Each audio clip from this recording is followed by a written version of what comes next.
ఈరోజు మనం కూడా నేర్చుకోవడానికి ఆశ ఉందనుకోండి.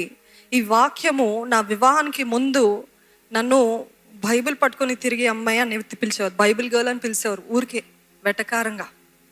ఎందుకు తెలుసా?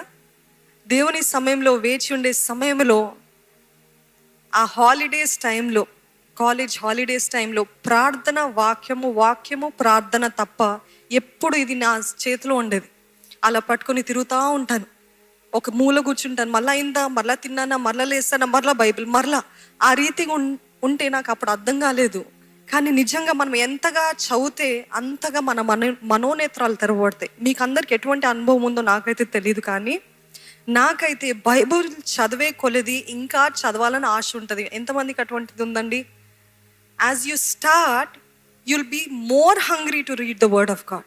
అర్థమవుతుందా? ఎంత చదువుతామో ఇంకా పొందుకోవాలనే ఆసక్తి తీవ్రం అయిపోతుంటుంది.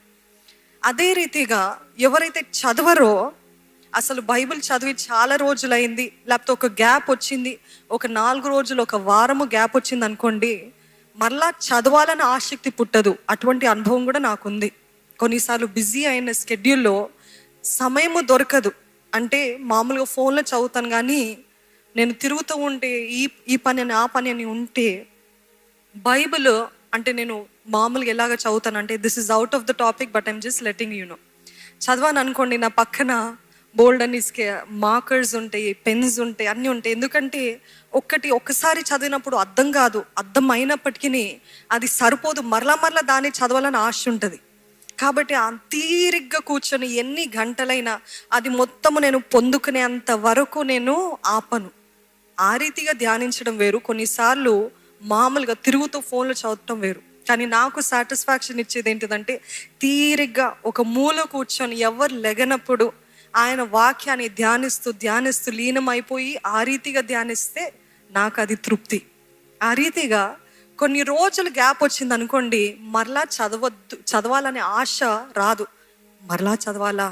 మరలా స్టార్ట్ చేయాలి, నాకేం అర్థం కాదు అని ఇటువంటి స్వభావం వస్తుంది. ఎంతమందికి అటువంటి స్వభావం కూడా కలిగిందండి?